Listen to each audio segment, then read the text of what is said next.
A badge of honor. Police officers and first responders wear badges to let their communities know they are here to protect and serve. But that's not how it feels today, and the stress of the job is taking its toll, taking lives through suicide and post-traumatic stress injury. A Badge of Honor podcast features the cast of the same name, Sam Horwitz and John Salerno. Sam, John, and the team offer the first responders workshops through their critical incident stress management teams and mental health liaisons to offer state-certified T-COLE credit programs that save lives. It's time to smash through the stigma. It's time to heal from your injury, and it's time to back our blue. Welcome to A Badge of Honor podcast. Here are your hosts, Sam Horwitz and John Salerno. Hey, welcome to A Badge of Honor podcast with John and Sam. Hey, Sam, how you doing? We are powered by I almost forgot. We are powered by the OBBM network, and I want to thank those guys for really pushing this platform because the importance of it is making a big difference around the world. We've been fighting a lot of issues lately. We're trying to get this word out. So if you're on us right now and you're watching us, please hit the share button. Please hit the like button. Share it with all your friends because the message that we have to get out is so important to our first responders and our first responders' families. Sam, you know too well, when we came back from Chicago, right after doing our workshop, Chicago was hit with two suicides, and one just very recently, and that's within 10 days of each other. The holiday season's upon us. That brings a lot of first responders into a mental state that sometimes they can't reverse from, they can't get out of. So and then you want to talk about what happened just this past couple days. I'll let you run with it. Yeah, it kind of feels like the 1-2 punch. You and I are talking to the captain out in Chicago, offering our condolences, and the following morning we find out that a Garland police officer, Chris Carker, who had battled cancer for a long time, but lost his battle with his demons early Saturday morning. And so today's show goes out to the Carker family and is in memory of Chris Carker. And John, we talk about this all the time, but I personally, and I know you would too, and the whole team at A Badge of Honor, Chris's family and all of the officers, thank you, Chief, for declaring his duty, his death line of duty and work related, so that he is buried with the honors that he deserves, serving the Garland community for 18 years. The chief is one of very few, 5% of departments around the country will give an officer who completed suicide full honor. So thank you, Chief, for doing that. And all of our partners that we work with are out at the department. They're offering help. If you're watching this and you know that you want to talk to somebody, just log on to our website, abadgeofhonor.com, and click on any one of the resources. If you were part of the Garland Police Department, you're a spouse of, you're watching this, there is help for you at the department this entire week. So please take advantage of it because you deserve it. Sam, you brought up the 5%.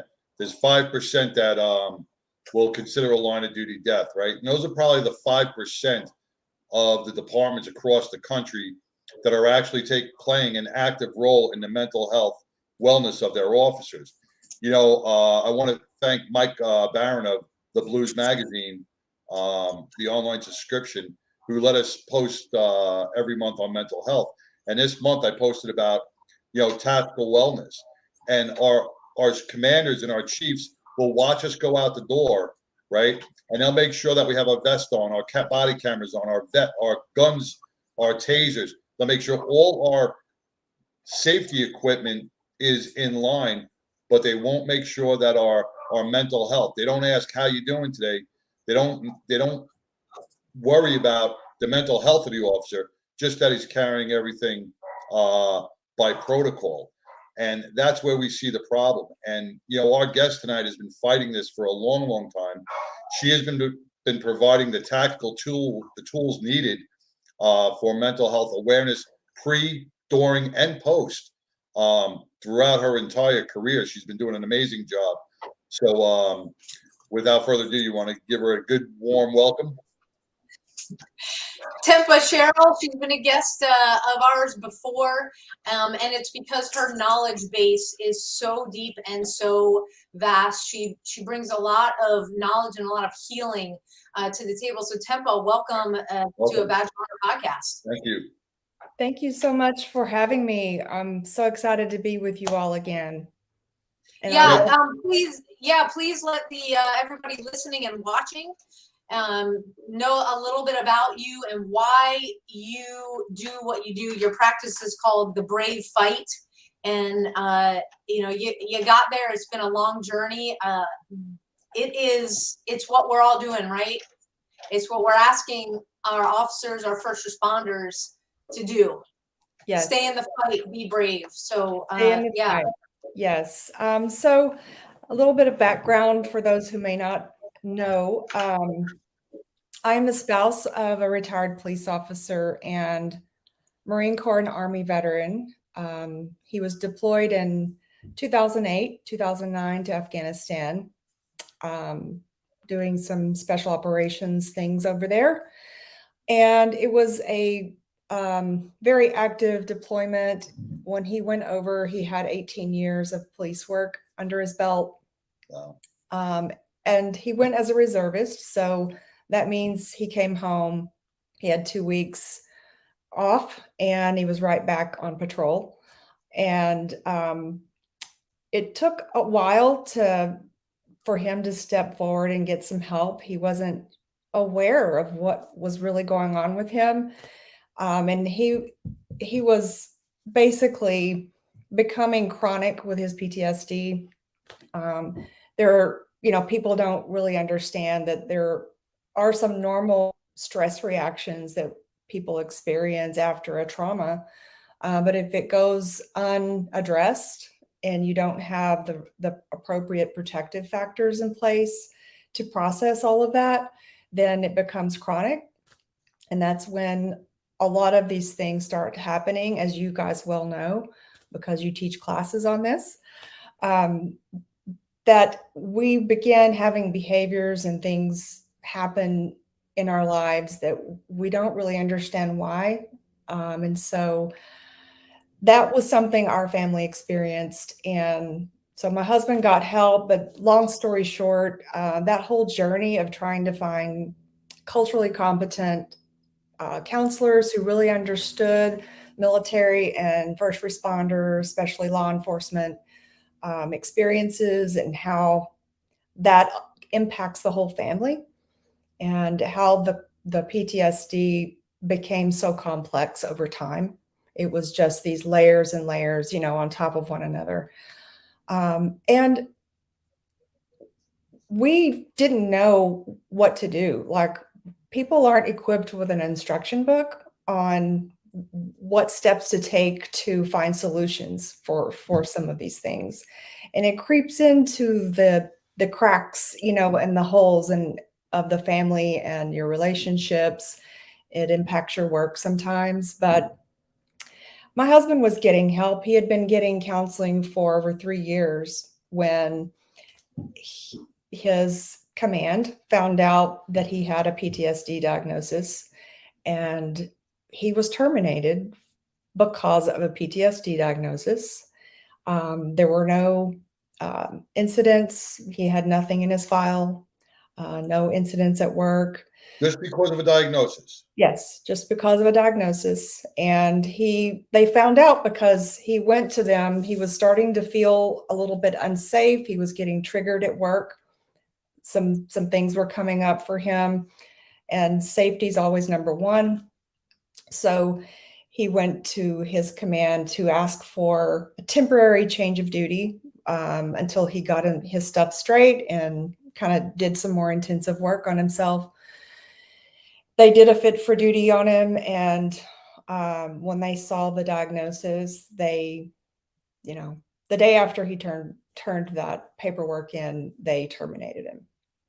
And so that was a big, huge turning point. If the trauma itself that he experienced over those years and in his deployment, if that wasn't enough, this loss of identity and betrayal, Yep. from the people he trusted, sent him over the edge for a while. And we came really close to losing him. He had all of the ingredients of, a perfect storm, if you will, for suicide. And we had a couple of close calls. And I'm grateful to this day that, that didn't happen, but I can understand how close he came, especially now as a clinician. And so our journey is why I got into this work. And I vowed from then on that I was going to fight for our Blue families, red, green, all across the board, that I was going to fight for them and learn how to help them. So I went back to school, became a counselor, and 10 years later, here I am. Yeah, but Tempa, me and Sam bring this up in our workshops a lot. And, thank God you are who you are, and you have some knowledge behind what post-traumatic stress is, because that's why, it's so important for the families to learn and jump on board and find out, because, that perfect storm, you probably pulled him out of a lot of that weather just by the way you communicated, because communication between spouses can really throw somebody in a worse loop if they don't understand what you're actually going through. Right. So, I commend you on probably, changing the weather a little bit on that journey and having it come out the other end the way it did. Families are very important in this journey. They definitely are. And thank you for saying that, because the family members fight this battle, this brave battle in the background that is rarely recognized. And that support is so important. And learning how to provide support is so important too.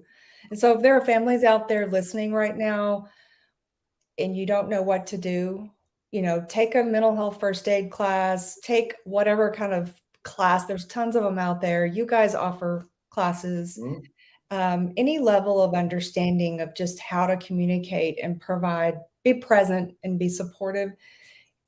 You can save someone's life by doing that. Exactly.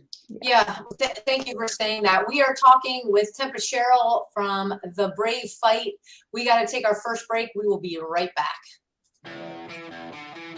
What is the role of American government anyway? Is the role of government to decide where I can go and where I can't? Is the role of government to work tirelessly to destroy vital infrastructure that keeps goods and services from my customers? Is the role of government to choose who can drive, fly, or ride according to mandated stipulations that threaten my body, health, mind, and conscience? Without medical freedom legislation in place, our rights and freedoms are one vote away from being dissolved. Individually, change is improbable, but as an aggregate, attainable. It's time to act with one voice. My voice. And my voice. And my voice. And my voice.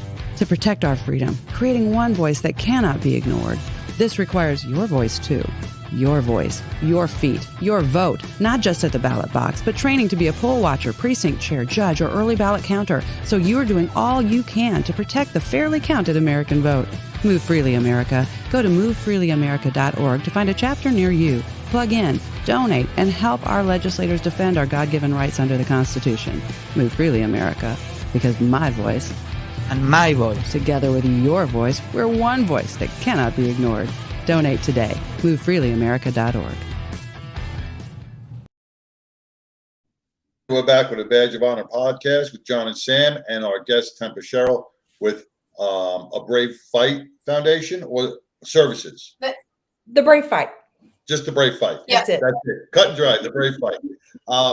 I wanted to ask a question because when we left, we were talking about your husband's journey, and I believe the term is moral injury in the abandonment that he received from his own command, from his police department. I'm reading a book right now called Cop Shop. We're going to have the author on next year on the podcast and to talk about the stories. And he interviewed, numerous police officers for this book, and story after story, I'm reading about how the department did to them exactly what you just said that your husband's department did to him. Now, here we are all these years later where we've got a, whether it's a mental health liaison in departments or whether it's departments that are putting on smoke and mirrors, whatever it is, there's been light that has been shed on the mental wellness if you're a police officer or first responder, okay? With the curtain being pulled back, if you will, that injury, that moral injury, that abandonment is still going on. Yes. And how do you reconcile knowing that you guys went through it? An officer who reaches out to you for assistance that says, they stripped me of my identity, my department, that the guys that I would back up in a second. Yeah. But when it came to me needing backup, they left me. Yes.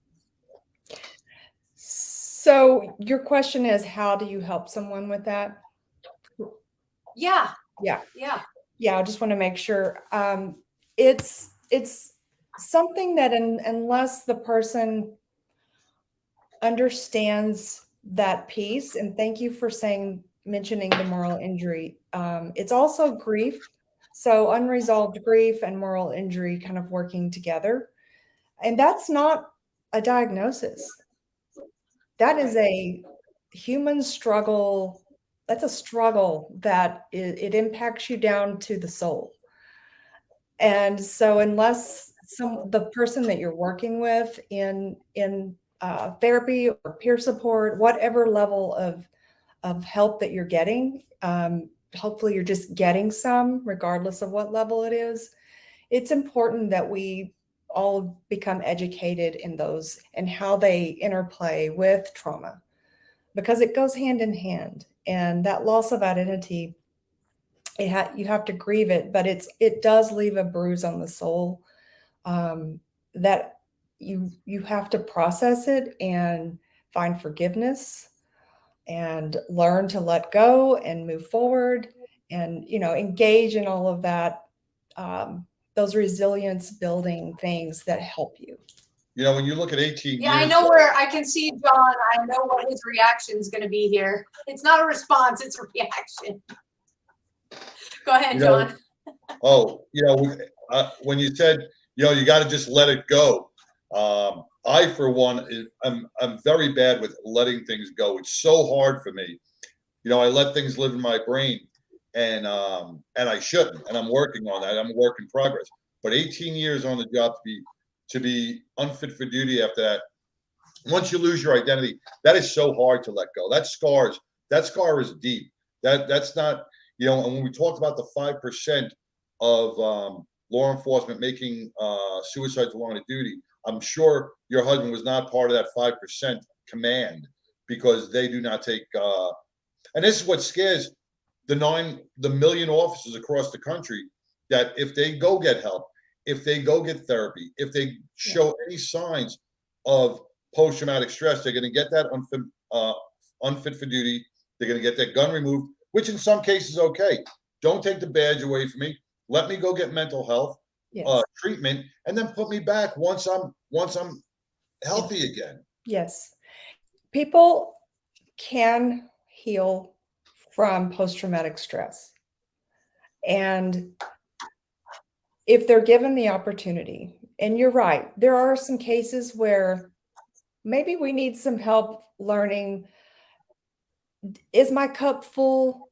Have I reached my capacity of my life for trauma? That is a thing, we have to find out, and we have to get help in order to sort all that out and figure out, do I still have some fight left in me?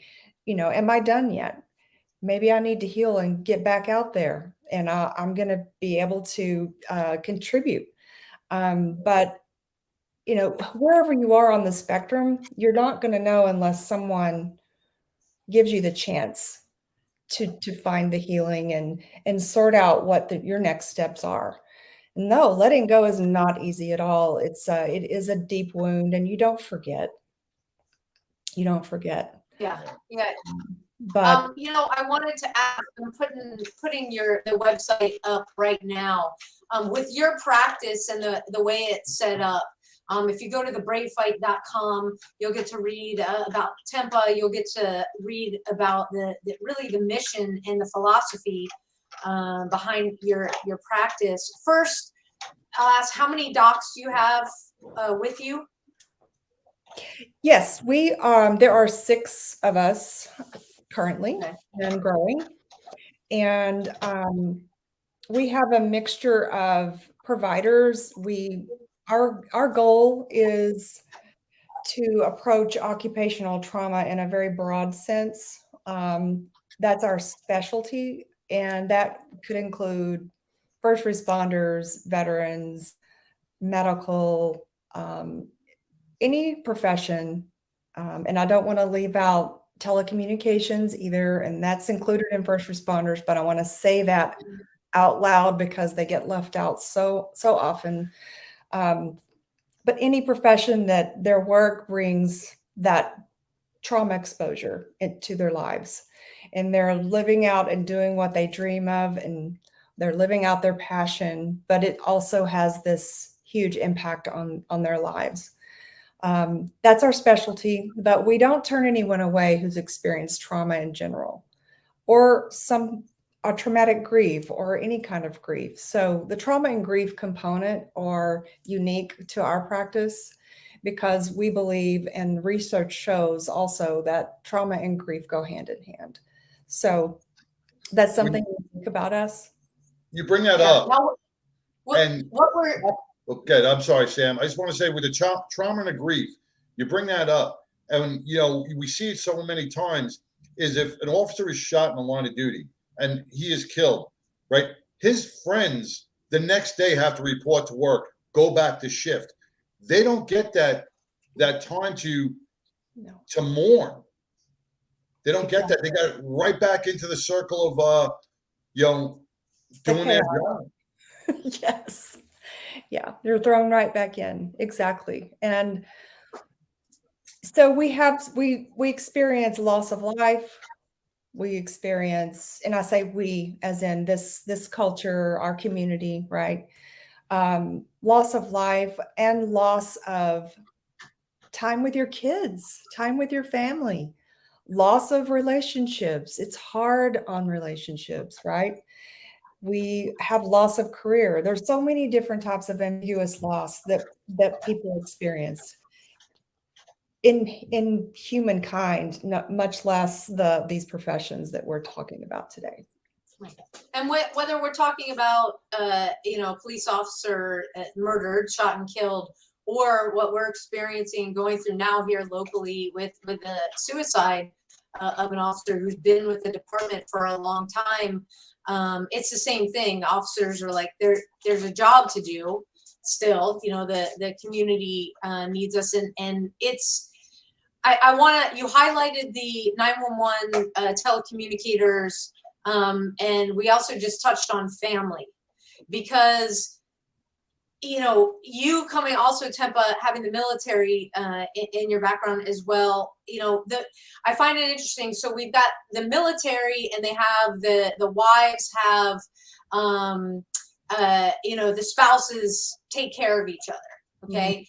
We also have that in the police departments. A lot of police departments have the spouses, they have a community and stuff. But when it comes down to line of duty deaths, whether that line of duty death is lost in a car accident, a gunfight, or suicide, the outpouring is to the department.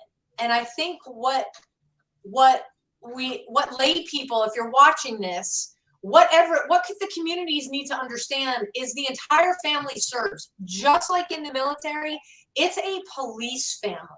So the family members are feeling the loss. They're feeling the stress from their loved one who is an officer, because they're bringing it home, but also the spouses are kind of in that, hey, I knew this officer too. I'm really upset. We need to rally around each other, and they do. The spouses must support each other as well in this, so that everybody can communicate better together.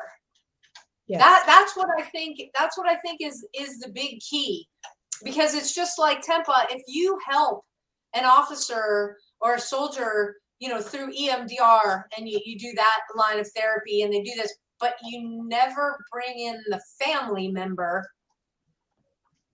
they don't know what to look for. They don't know the triggers necessarily. They don't understand the therapy protocol. And to ask the first responder or the soldier or the veteran who's going through the therapy to explain it all, that's like, woo, overwhelm. That's a trigger right there. We've got to look at healing as a community endeavor. The Yes. kids are going to be affected. Hey, how do I talk to mom or dad because, Uncle Chris just died? Yeah. Right? Yes. Yes. So how do you have the spouses come in or the families come in eventually? Yes, that is, something that is, we collaborate with the client to layer in the people in their lives that need to be in the process. And all of that is uniquely designed per the individual. So it's an individualized approach, because every family is a little different, right? And, we identify people as family that may not be our blood sometimes. And so whoever that is for you, and I love what you said about it's a community approach. That's exactly what the best practice is to bring every element of your family, of what you call family, together somewhere along the way in the process. And I believe that wellness is on a spectrum, and that could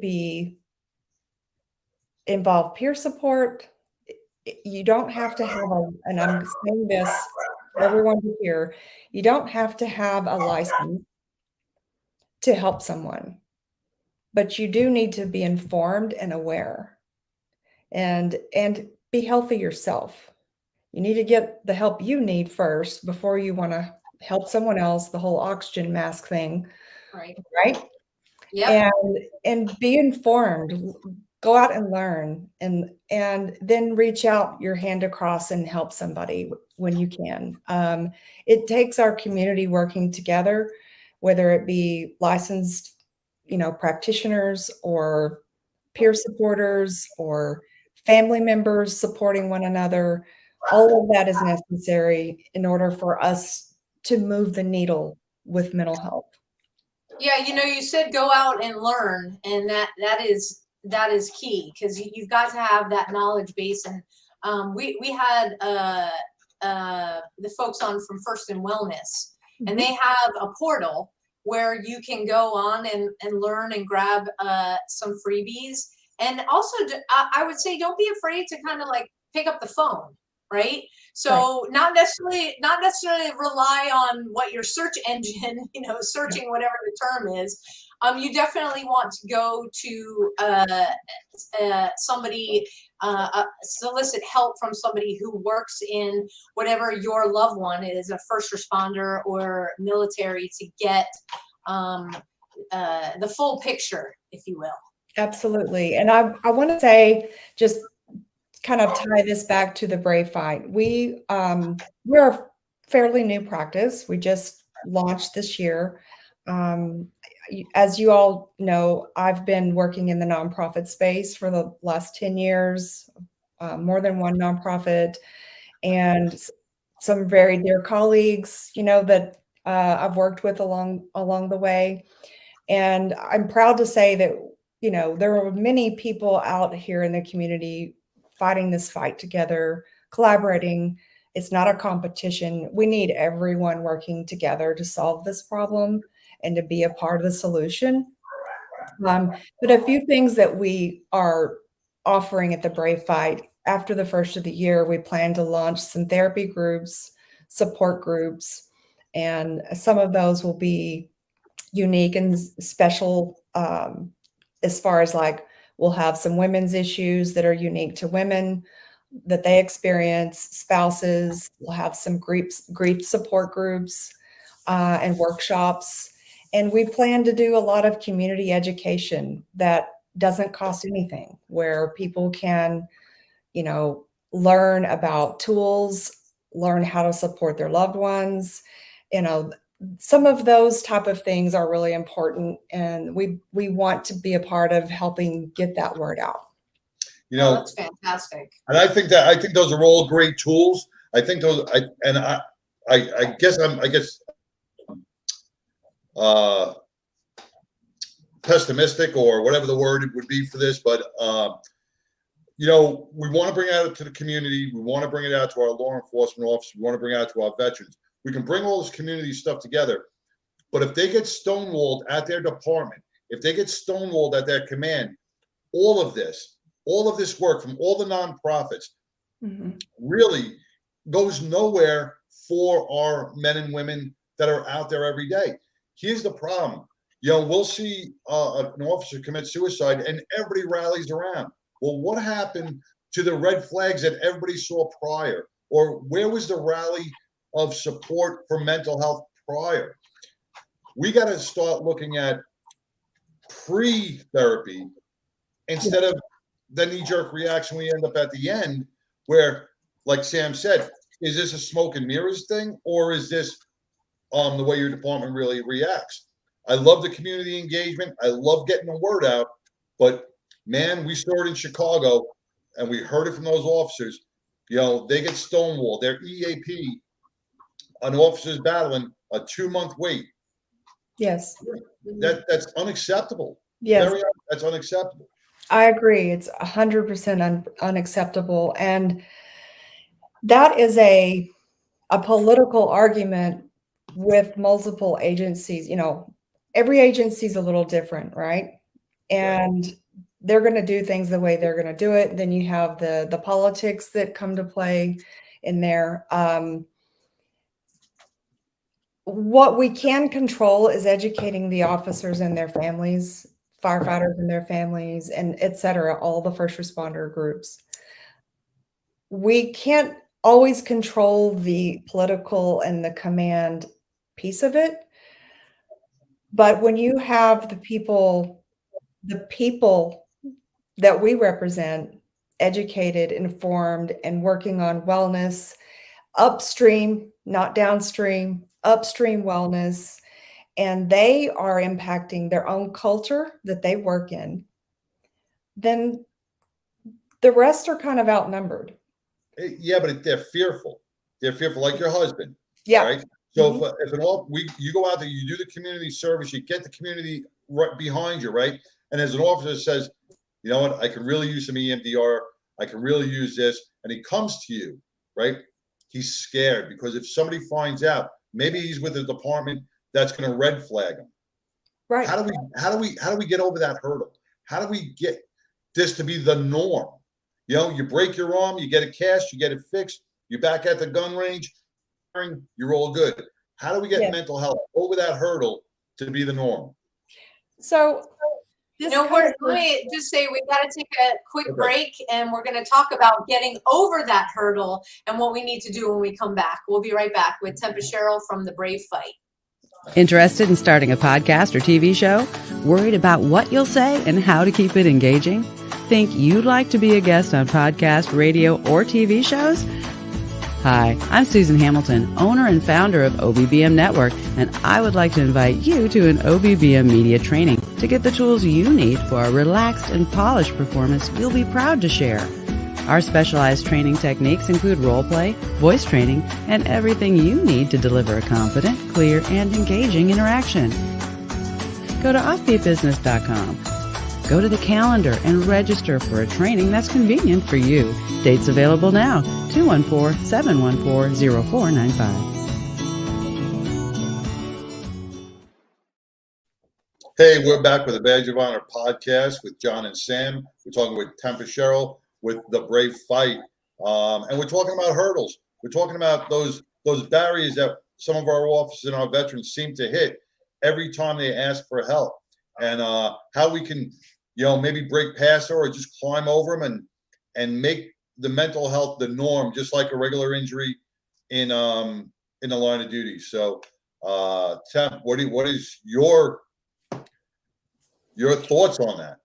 Well, this kind of speaks to my other work I do with Meadows Mental Health Policy Institute. That's a whole nother battle. Like there's the on the ground battle, and then there's the policy battle in our country. And I understand that we're not there yet, but I have to say that in the last 10 years, I've seen we're gaining traction. Is it policy? Is it policy or is it culture? It's both. It's both. But until we change policy, then nothing will actually change, because as you know, this work is, governmental work. It's controlled by the government, and no agency is going to implement anything if policy is not backing it. Sure. And so that's another battle that we have to continue. And then the culture piece is about going in and educating. And some of my coworkers in the policy work are working on that very thing across the nation, especially the state of Texas, and working with chiefs across the state, and really hitting it hard in terms of going in and educating the administrative positions in agencies. Not everyone's on board, but there are so many more on board now than we've ever had. Well, yeah. Let's move forward. That's good to hear. And within that, if you are a first responder and you're realizing that you've got those hurdles, that things aren't as progressive as they need to be, it's incumbent upon us, and what John and I and John and Jeff, the whole team at A Badge of Honor, it's getting the word out in terms of partnerships. Like, we have the Brave Fight on our website. It's helping the first responders to say, okay, so don't rely on your EAP, because we know it may be a person who doesn't understand what you do. Don't rely on saying anything to anybody in your department. Go outside your department, because it's your head, it's your brain, it's your mental health that matters. And if you want to have longevity in your career because you love your career, then take those steps to do it. Yes, take the matter into your own hands. I 100% agree with that, because there are some departments that are very progressive out there.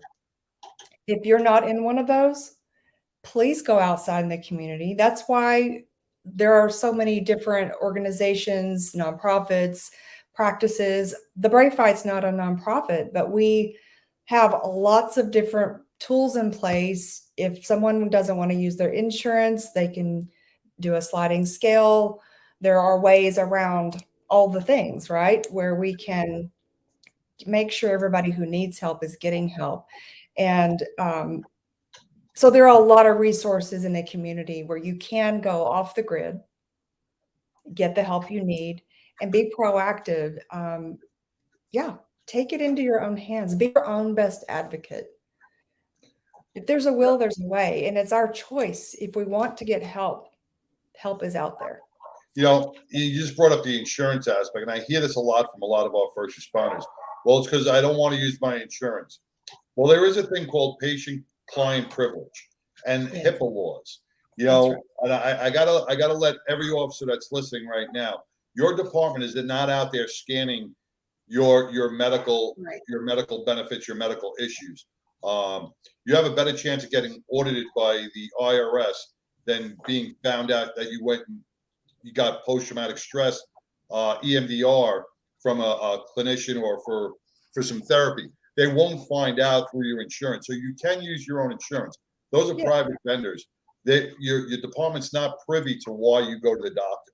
No, they are not. It's a myth, and it's everybody says I don't want to use it. It's a myth. You cannot be found out, and it's like I said, it's HIPAA laws, and they don't want to violate that. Right. And we become fearful, right? When you're afraid of losing your identity, your job, it's such a huge part of who you are, then we can kind of create a little bit of a story in our head of, if I do this, this is going to happen. But it doesn't. I think that things that have come out like that are very unique cases that we don't know all the details about. But across the board, the laws and the protections are in place, like you said, our HIPAA and privacy laws. And I mean, we have to maintain complete confidentiality. Yep. I would have to be subpoenaed by a judge themselves before I could release any information about anyone. Yeah, those stories in our head, that's what talks us out of taking the first step. That's to right. Picking up the phone, Yep. whatever it is. And that's why I love the name of your practice, The Brave Fight. Because as John and I talk about all the time is, our training prepares us to run into those burning buildings, to step in front of gunfire, to do the really tough stuff that not everybody's cut out to do.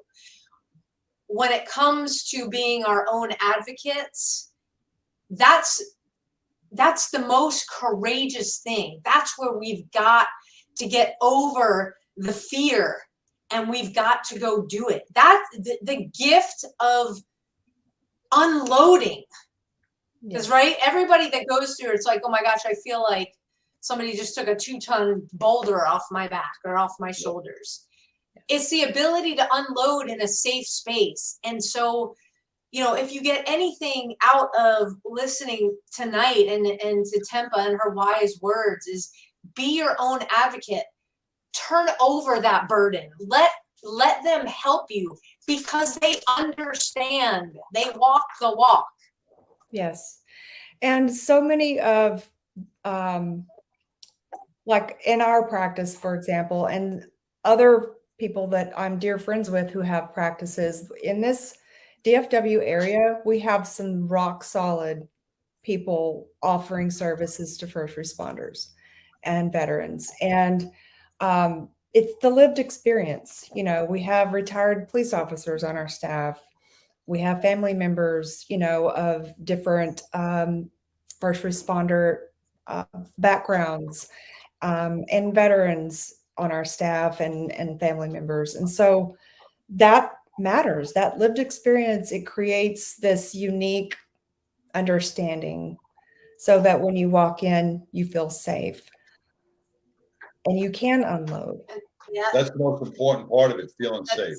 Yeah, that's right. Absolutely. We're talking with Tempa Sherrill of The Brave Fight. You can check her out and everything that she's doing with her amazing partners at thebravefight.com. And we got to take our last break. We will be right back.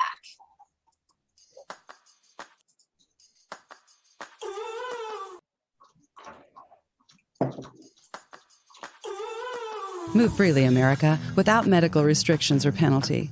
Without medical freedom legislation in place, our rights and freedoms are one vote away from being dissolved. Move freely, America, with one voice, without fear of retribution, achieving a common goal, medical freedom. We the people make our voices heard by connecting with state legislators and engaging a constitutionally compliant medical Bill of Rights for all citizens. Individually, change is improbable, but as an aggregate, attainable. It's time to act with one voice. My voice.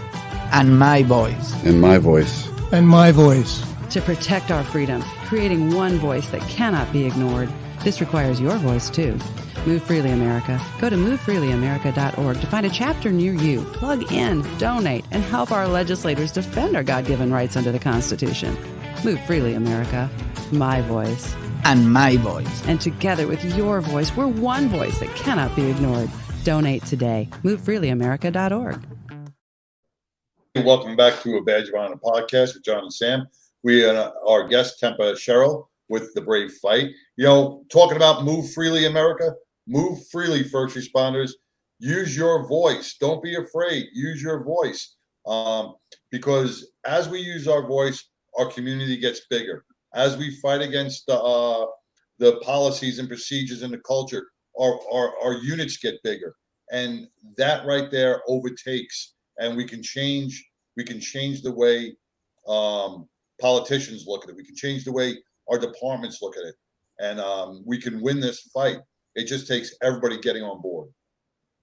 Absolutely. And, you know, Tempo, before the break, we were talking about feeling safe and how that is one of the key components. With the few minutes we have left, I'm a first responder. I am recognizing that I am not okay and I need to do something about this. I call the number or I visit the website. What happens from there? So you can request an appointment directly on our website, and we will, depending on which day of the week it is, like if it's Monday through Friday, we will call you back within 24 hours. You will get a contact back within 24 hours.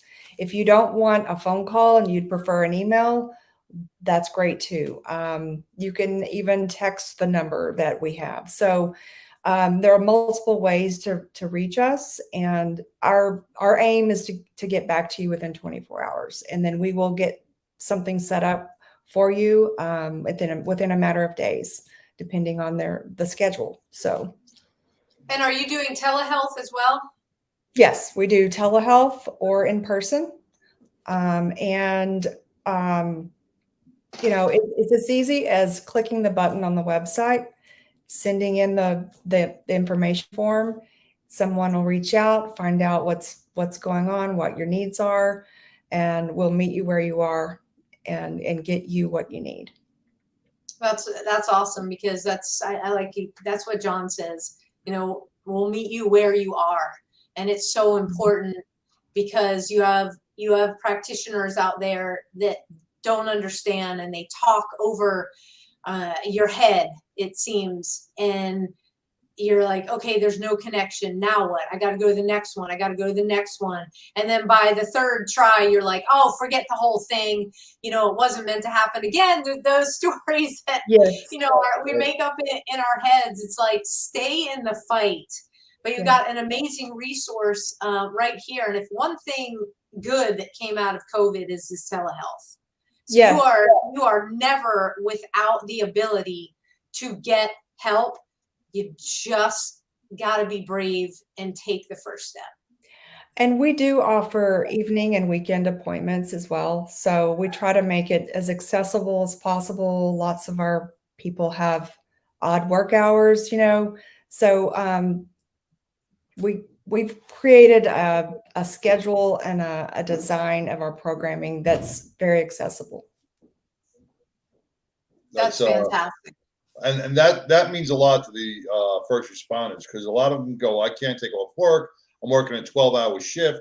I have to do overtime. So weekends are probably sometimes the easiest, depending. Yeah. So it's great that the Brave Fight is versatile and adaptable to our first responders and our veterans. We're trying to remove all excuses. There you go. I like that. Yes, I like that. Are you guys listening and watching, catching a theme here? It's like they want to be invested in your wellness. These folks that are part of the staff of the Brave Fight, they've been through stuff themselves, or they wouldn't be doing this and giving back to us, to you all. So please check it out. If you're listening, it's thebravefight.com. If you're watching, it's right there on the screen. You matter. That's and right. You're not alone. And Tempa and her staff, they get you, they understand. So no excuses, no barriers. Tell the voice in your head to shut the heck up. That's right.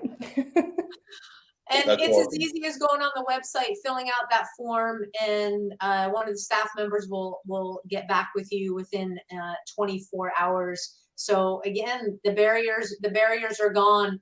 We're going to continue to smash the stigma, to make this movement so important that every chief has to sit up and take notice, because if he or she wants a successful department, it's only as successful as the men and women that work for that chief, and that they're allowed to be, and their mental health absolutely matters. So Tempa, thank you so much for coming on, sharing your story, sharing your struggles of what you went through yourself and with your husband, and what that looked like, because in the end, we're all learning from it. We're putting that in the past.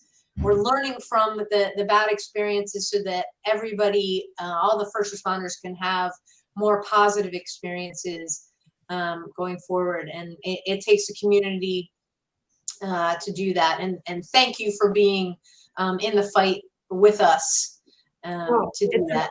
It's an honor to be in the fight with y'all. And thank you for everything that you do. I'm grateful to have community with you all and many of our other partners that we have across DFW. Absolutely. And you'll find the Brave Fight on our website. Scroll down, click it, boom, you're on their homepage. Awesome. So thank you we'll so be much. talking soon. You bet, Tempa. Thank you so Thank you, much. Tempa. Thank you. Stay well. Bye-bye. Love that Wonder Woman. Keep up the good fight. Thank you. Absolutely.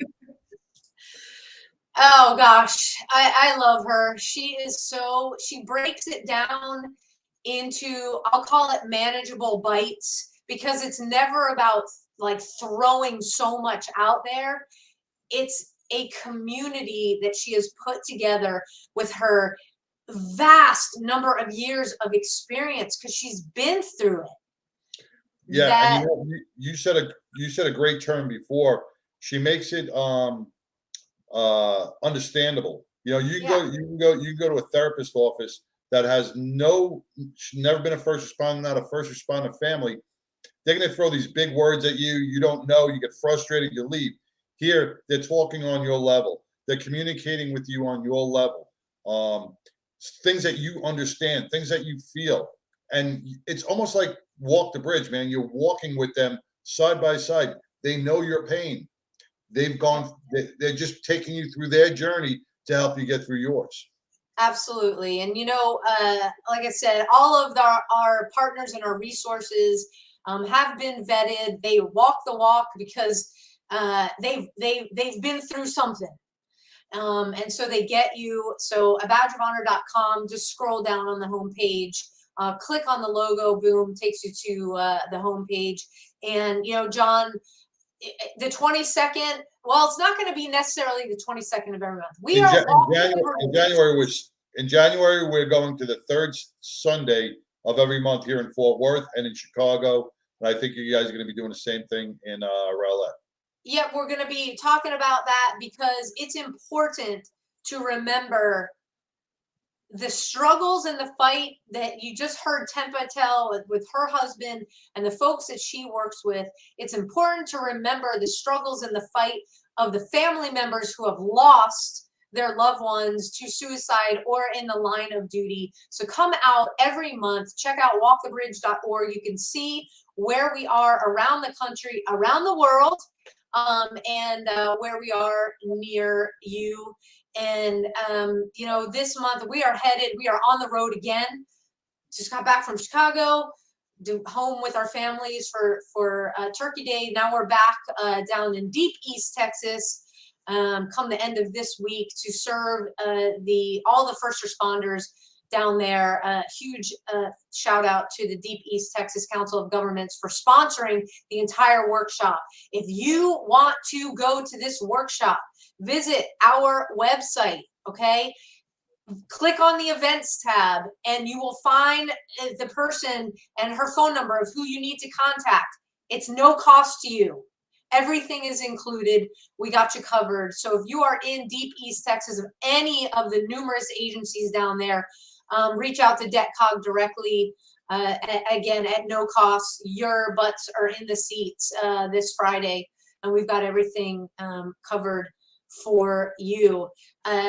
Again, we want to dedicate tonight's show to the memory of Chris Carker, Garland police officer who lost his battle with his demons early Saturday morning. And our hearts go out to his family, to all of the Garland police officers, to the entire department, to the spouses. It takes an entire community to heal. Thank you for letting a badge of honor be a part of that and helping you all through this. And to all of our first responders out there, thank you for keeping us safe here on the home front. To our veteran community and those that serve on the front lines, thank you for what you do. Thank you for continuing to fly the flag of freedom, which allows us to do what we do each week. And speaking of that, John, we have to use social media. We have to. It is necessary. It's how we reach our audiences, but not all of the platforms want to play nice. Okay. So we have put in a plan, if you will, for that. So we have a TV station on Rumble, rumble.com. Okay. We are a Rumble TV. Our TV station is called A Badge of Honor. Okay. So if you don't have a Rumble account, go create one, support that platform, because they're not playing in the crap mess that other platforms are playing in. And if you tried to search us lately, you probably haven't found us. I'm not going to go into much more so we don't get completely. Well, you know what? With all the information. We've got the contingency. And if you want to listen, we're available across all platforms, all podcast platforms we're streaming. So we got the TV channel on Rumble. Go over there. Check us out. You can watch all the past episodes. We're uploading. Thank you, OBBM Network, for doing that for us. God bless you, all the hard work. I mean, they're working around the clock. And with that, John, take us home. All right. Well, I'm going to take us home. Well, you said we dedicated the show, and to everybody out there, I want to thank you personally. And if you can be anything in this world, please be kind. Until next week. Yep. Take care, John. Have a great night. Bye, everybody. A Badge of Honor podcast is produced for the OBBM Network podcast and protected under copyright law. For content permissions, please submit your request to abadgeofhonor.com on the content page. For OBBM Network programming information, please call 214-714-0495 today.